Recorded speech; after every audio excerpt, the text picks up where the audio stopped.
आज हम लोग डिस्कस करने वाले हैं सिलेबस फाइनेंशियल एडमिनिस्ट्रेटिव ऑफिसर, जिसको हम लोग कहते हैं वित्तीय प्रशासनिक पदाधिकारी, जो बीपीएससी 6th-9th के साथ आपका एग्जामिनेशन होगा और इसमें इकोनॉमिक्स ऑप्शनल सब्जेक्ट आपको रखना है।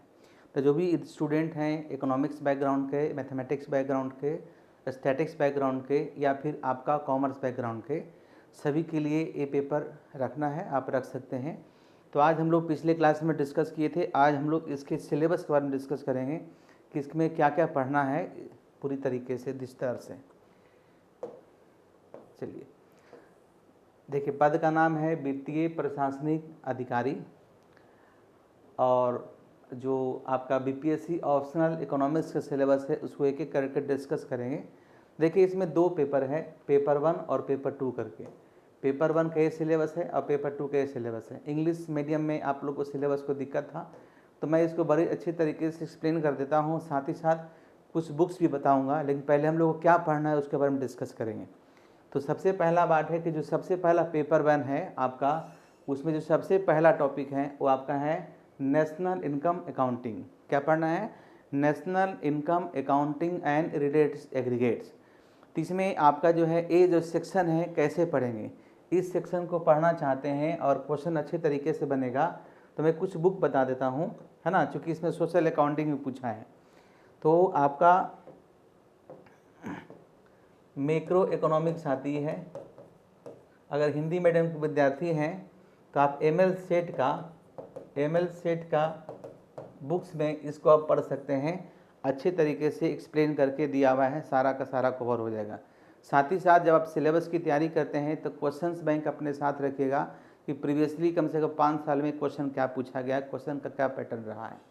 और सपोर्टिंग बुक्स में जो एनसीईआरटी है उसको आप रख सकते हैं, ये सेक्शन पूरी तरीके से कवर हो जाएगा। चलिए हम लोग सेकेंड बात करें, जो सेकेंड टॉपिक है कंज्यूमर बिहेवियर और प्रोड्यूसर बिहेवियर। तो कंज्यूमर बिहेवियर और प्रोड्यूसर, यदि आपका इकोनॉमिक्स बैकग्राउंड है तो आप जो है, चूँकि इस सेक्शन के लिए कंज्यूमर बिहेवियर में यदि इकोनॉमिक्स बैकग्राउंड है तो आप एम.एल. झिंगन का या एच.ए. लहूजा का एडवांस जो आपका माइक्रो इकोनॉमिक थ्योरी है उसमें से एक्सप्लेन कर सकते हैं। तो सर एक लाइन का दिया, इसमें बहुत कुछ पढ़ना है, तो क्या क्या पढ़ना है इसको मैं आपको डिटेल में डिस्कशन कर देता हूँ। तो कंज्यूमर बिहेवियर में देखिए, जो कंज्यूमर बिहेवियर है इसको हिंदी में कहते हैं उपभोक्ता व्यवहार, कंज्यूमर बिहेवियर। तो इसमें आपको जो सबसे पहले पढ़ना है वो है यूटिलिटी एनालाइसिस। इसमें देखिएगा दिया होगा गोसेन फर्स्ट लॉ या गोसेन सेकेंड लॉ, इसमें दो चीज़ पढ़ना आपको है। देखिए मैं बता दूं, जिसको हम लोग कहते हैं लॉ ऑफ डिमिनिशिंग मार्जिनलिटी, या इसको हिंदी में कहते हैं उपयोगिता ह्रास नियम। दूसरा है लॉ ऑफ इक्विक मार्जिनल यूटिलिटी, समसीमांत उपयोगिता ह्रास नियम। और देखिए इससे भी क्वेश्चन पूछा है, और दोनों में से क्वेश्चन पूछा है derive the law of demand या derive the demand curve through the law of diminishing marginality and derive the demand curve through the law of equi marginal utility, है ना। तो ये जो सके इन्हें पहला में करना है, और इसमें ये तीसरा टॉपिक पढ़ना आपको है वो है ना, वो क्या है, derivation of demand curve, derivation of demand curve through पहला वे या थ्रू एक दूसरा ए। इसके नेक्स्ट जो आप पढ़िएगा वो क्या करना है, तो ए कंज्यूमर बिहेवियर में आपको जो है पूरा जो है थ्योरी ऑफ डिमांड पढ़ना है। थ्योरी ऑफ डिमांड में दो सेक्शन है, एक है जिसको हम लोग कहते हैं लॉ ऑफ डिमांड और दूसरा है इसमें इलास्टिसिटी ऑफ डिमांड, है ना। तो इस सेक्शन को जो है आप अगर पढ़ते हैं तो advance micro economic theory HL Ahuja का है ना। ये दोनों मीडियम में बुक आपका अवेलेबल है। ये ML झिंगर की बुक्स को ले सकते हैं। सपोर्टिंग के लिए आप इसमें ए सेक्शन जो है ना, ए सेक्शन को सपोर्टिंग के लिए आप जो है NCERT आप रख सकते हैं, या जो 11th में CBSE या 11 12 का जो आप पूरा सेट है उसमें से आप हेल्प ले सकते हैं। ये आपको काफ़ी अच्छे तरीके से एक्सप्लेन कर देगा। अब ये जो कंज्यूमर बिहेवियर में जो तीसरा आपको है वो है तीसरा आपको क्या है, तो इंडिफरेंस कर्व एनालिसिस उदासीनता वक्र विश्लेषण, इसको हिंदी में कहते हैं, क्या बोलते हैं, उदासीनता वक्र विश्लेषण। तो इसमें से काफ़ी बार क्वेश्चन पूछा गया, बहुत ही इंपॉर्टेंट सेक्शन आपका है। और ये आपका जो है पूरी के पूरी तरीके से आप जो है एडवांस माइक्रो इकोनॉमिक थ्योरी से कर सकते हैं, या सपोर्टिंग बुक्स जो आपके पास है, अगर कोई बुक आपके पास है ML सेठ का, ML झिंगन का, तो उससे भी आप इसको ले सकते हैं, है ना। हिंदी में, चूँकि ये दोनों बुक्स हिंदी मीडियम में, इंग्लिश मीडियम दोनों में आता है। या एक बुक्स आती है आप ले सकते हैं जिसको बोलते हैं प्रिंसिपल ऑफ इकोनॉमिक्स आती है, ये पुस्तक है सेठ या सेठी दोनों की बुक आती है। तो ML सेठ वाला किताब आपको मार्केट में आराम तरीके से मिल जाएगा, यदि किसी लाइब्रेरी में तो वहाँ से भी आपको पुस्तक मिल जाएगी। आइए अब इसके बाद हम लोग डिस्कस करते हैं। ये हो गया पहला सेक्शन, दूसरा सेक्शन, तीसरा सेक्शन। प्रोड्यूसर बिहेवियर पे हम लोग आते हैं। तो प्रोड्यूसर बिहेवियर में क्या पढ़ना है, इसको हम डिस्कस कर लेते हैं पहले। नेक्स्ट सेक्शन है प्रोड्यूसर बिहेवियर, उत्पादक व्यवहार। उपभोक्ता व्यवहार में आपको पढ़ना है सबसे पहले प्रोडक्शन, दूसरा है प्रोडक्शन एंड कॉस्ट, 2 चैप्टर इसमें है, और सप्लाई।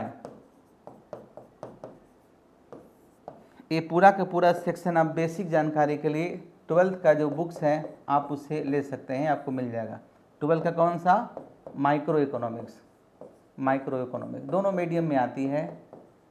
जो आपके पास बुक अवेलेबल होगा, अगर इसमें कुछ चाहते हैं बुक्स तो ले सकते हैं। संजीव गर्ग का बुक आती है बेसिक के लिए, क्योंकि इसमें से देखिए एक क्वेश्चन आपको पूछता है लॉ ऑफ वेरिएबल प्रोपोर्शन, एक क्वेश्चन पूछता है आइसो क्वांट। तो बेसिक चीज़ तो इसमें मिल जाएगा, लेकिन आपको जो है जो आइसो क्वांट एनालिसिस है, आइसो क्वांट से भी क्वेश्चन पूछा है, और आपका लॉ ऑफ वेरिएबल प्रोपोर्शन से भी क्वेश्चन पूछा है, और रिटर्न टू स्केल से भी क्वेश्चन पूछा है। 3 क्वेश्चन इसमें इंपॉर्टेंट होता है। पहला याद रखिएगा लॉ ऑफ वेरिएबल प्रोपोर्शन, जिसको परिवर्तनशील अनुपात का नियम कहते हैं। दूसरा है आइसो क्वांट एनालिसिस, समुत्पाद वक्र विश्लेषण कहते हैं। और तीसरा रिटर्न टू स्केल, जिसको हम लोग पैमाने का प्रतिफल कहते हैं।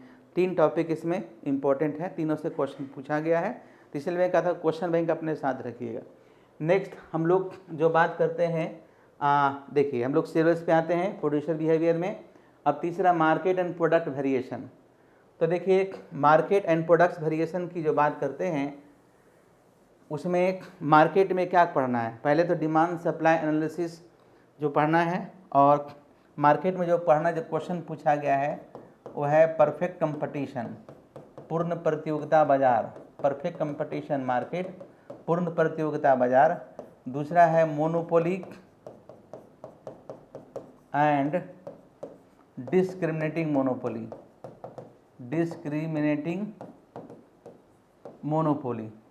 Monopoly and discriminating monopoly and price determination under the monopoly and discriminating monopoly. और तीसरा नंबर 4 नंबर में जो पढ़िएगा वो है मोनोपोलिस्टिक कंपटीशन, एकाधिकारी बाजार, मोनोपोलिस्टिक कंपटीशन है। और जो 5 नंबर में है वो क्या है, मोनोपोलिस्टिक कंपटीशन एक ओलिगोपोली है, ओलिगोपोली से क्वेश्चन पूछा भी है, ओलिगोपोली, ये आपको पढ़ना है, ठीक है, ये आपको पढ़ना है। लेकिन देखिए कंज्यूमर बिहेवियर और प्रोड्यूसर बिहेवियर के बीच एक क्वेश्चन पूछा गया है, उसका नाम है consumer surplus and producer plus. लिख लीजिए, एक टॉपिक है इसके बाद, इसी में लिख लीजिए, है ना। देखिए कंज्यूमर बिहेवियर और प्रोड्यूसर बिहेवियर और मार्केट, एक टॉपिक लिख लीजिए कंज्यूमर सरप्लस। क्या लिखिएगा? कंज्यूमर सरप्लस उपभोक्ता अवशेष और प्रोड्यूसर सरप्लस उत्पादक अवशेष। इसके बाद डिस्कशन भी कर लेंगे कंज्यूमर सरप्लस क्या होता है। क्लियर? अब देखिए ये जो पहला टॉपिक पढ़ते हैं किसका है? ये मैक्रो इकोनॉमिक्स के टॉपिक। दो टॉपिक है माइक्रो और मैक्रो। तो ये जो पहला टॉपिक है मैक्रो का है, मैक्रो इकोनॉमिक्स का। ये जो consumer behaviour, producer behaviour, market कहाँ मिलेगा? तो माइक्रो में मिल जाएगा। कहाँ मिल जाएगा? मार्केट यानी कि माइक्रो इकोनॉमिक्स में मिल जाएगा। अब देखिए आपको पढ़ना investment pattern in India and decision regarding the investment. Basically ये दिया है, लेकिन इसमें जितना बड़ी बार क्वेश्चन पूछा है वो आपका मैक्रो इकोनॉमिक्स से क्वेश्चन पूछा है। तो क्या पूछता है मैं आपको बता दूं इसके बारे में। ये तीसरा सेक्शन के बारे में बता दूं क्या क्या आपको पढ़ना है। चलिए, यानी इसके आगे जो है आपको मैक्रो इकोनॉमिक्स के टॉपिक है। तो मैक्रो इकोनॉमिक्स में क्या पढ़ना है पहले आप लिख सकते हैं। पहला टॉपिक है क्लासिकल थ्योरी ऑफ एम्प्लॉयमेंट, दूसरा टॉपिक है केन्सियन थ्योरी ऑफ एम्प्लॉयमेंट, तीसरा टॉपिक है कंजम्पशन फंक्शन, उपभोक्ता फलन, कंजम्पशन उपभोग फलन, कंजम्पशन फंक्शन, उपभोग फलन एंड इट्स डिटरमिनांट्स। 4 नंबर में आपका क्या है? Investment and investment function, investment and investment function हो गया। और इसमें एक टॉपिक पढ़ना है, देखिएगा मार्जिनल इफिशियंसी ऑफ कैपिटल और मार्जिनल इफिशियंसी ऑफ इन्वेस्टमेंट। दोनों टॉपिक से क्वेश्चन पूछा गया है। ये सब किसका है? ये सब आपका मैक्रो का है। Marginal efficiency of capital, marginal efficiency of investment, एक किसका मिलेगा? ये मैक्रो का टॉपिक मिलेगा। अब हम लोग आगे बात करते हैं किसका? तो आगे हम लोग जो बात करते हैं 2 और टॉपिक का। देखिए यहाँ तक हो गया इन्वेस्टमेंट पैटर्न, क्लासिकल, केन्सियन। अब चूँकि आपका जो है एक टॉपिक ले लिया, हालांकि जब सेकेंड पेपर बताएंगे तो आपको बताएंगे। एक आपको जो पढ़ना है बैंकिंग सेक्टर्स इन बिहार, लिख लीजिए। इसके बाद जो लिखिएगा सिलेबस डिस्कशन लिखिए, बैंकिंग सेक्टर्स इन बिहार, इसमें पूरा डिटेल्स में पढ़ेंगे। और उसके बाद क्या है? उसके बाद लिखिए different government policy and program of Bihar and its implementation, clear? फिर लिखिए मैक्रो इकोनॉमिक्स में क्या पढ़ना है? Commercial bank and central banking. फिर है देखिए क्या लिखिएगा? Commercial banking and central banking, commercial bank and central bank and its function, commercial bank, central bank and its function. Clear है? फिर देखिए दिया हुआ टैक्स एंड इट्स टाइप्स। तो लिख लीजिए टैक्स में क्या पढ़ना है। टैक्स में आपको देखिए पढ़ना क्या है। ये जो टॉपिक है टैक्स वाला है कहाँ मिलेगा आपको? तो पब्लिक फाइनेंस में मिलेगा। देखिए पब्लिक फाइनेंस में मैंने बता दूं, नेक्स्ट टॉपिक है टैक्स। टैक्स में क्या पढ़ना है? पहला, दूसरा, तीसरा, चौथा। तो पहला पढ़ना है डायरेक्ट एंड इनडायरेक्ट टैक्स, दूसरा पढ़ना है प्रोग्रेसिव टैक्स, तीसरा पढ़ना है प्रोपोर्शनल टैक्स, थोड़ा सा एक होगा डिग्रेसिव टैक्स, और 5वां नंबर में पढ़िएगा वैट एंड जीएसटी पढ़ा देंगे। ये सब कहाँ मिलेगा? देखिए ये वाला टॉपिक इंडियन इकोनॉमिक्स की किताब मिलेगा। ये सब कहाँ मिलेगा? ये सब पब्लिक फाइनेंस के बुक में मिलेगा। हिंदी में बोलते हैं लोकवित्त, एच.एल. भाटिया या आर.के. लेखी की पुस्तक से इसको आप पढ़ सकते हैं। पब्लिक फाइनेंस के टॉपिक हैं। फिर देखिए फिजिकल पॉलिसी एंड लिखिए मॉनेटरी पॉलिसी। नेक्स्ट लिख लीजिए physical policy and monetary policy, physical policy and monetary policy, वो भी पब्लिक फाइनेंस में मिलेगा। फिजिकल पॉलिसी पब्लिक फाइनेंस का टॉपिक लिख लीजिए। देखिए नेक्स्ट क्या टॉपिक है, फिजिकल पॉलिसी। फिजिकल पॉलिसी कहाँ मिलेगा, आपको पब्लिक फाइनेंस में मिल जाएगा। फिर क्या है, monetary policy. Monetary policy, monetary policy कहाँ मिलेगा, तो मॉनेटरी पॉलिसी मैक्रो के पुस्तक में या मॉनेटरी इकोनॉमिक्स के बुक में आपको मिल जाएगा। एसपी गुप्ता के बुक्स आती है मॉनेटरी इकोनॉमिक्स, उसमें अच्छे तरीके से दिया हुआ है मॉनेटरी पॉलिसी। क्लियर। अब देखिए इंटरनेशनल ट्रेड एंड टैरिफ पढ़ना है। क्या पढ़ना है, इंटरनेशनल ट्रेड एंड टैरिफ।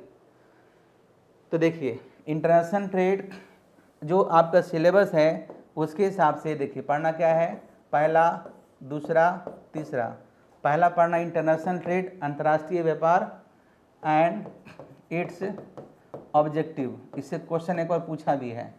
दूसरा क्या पढ़ना है, comparative cost theory, comparative cost theory, comparative cost theory. और तीसरा है Heckscher-Ohlin theory of international trade.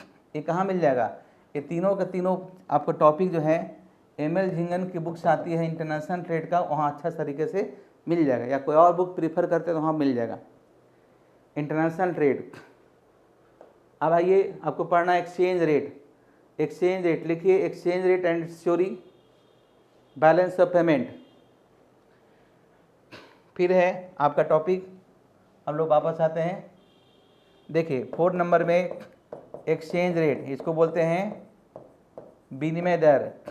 ये कहाँ मिलेगा, ये भी इंटरनेशनल इकोनॉमिक्स से मिलेगा। नेक्स्ट आपका होगा IMF एंड IBRD, ये आपको इंडियन इकोनॉमिक्स से पुस्तक में मिलेगी, साथ ही साथ ये मैक्रो में मिलेगा। तो इंडियन इकोनॉमिक्स से आप एक वाला मार्केट तैयार कर सकते हैं। इंडियन इकोनॉमिक्स के बुक कौन परचेज करेंगे, तो मिश्रण बुक जो मिश्रणपुरी का पुस्तक आती है उसको ले लीजिएगा, या PD का एक एक्स्ट्रा इस बुक आती है उसको आप ले सकते हैं। ठीक है, तो ये आपका जो है एक और टॉपिक बच गया है, बैलेंस ऑफ पेमेंट।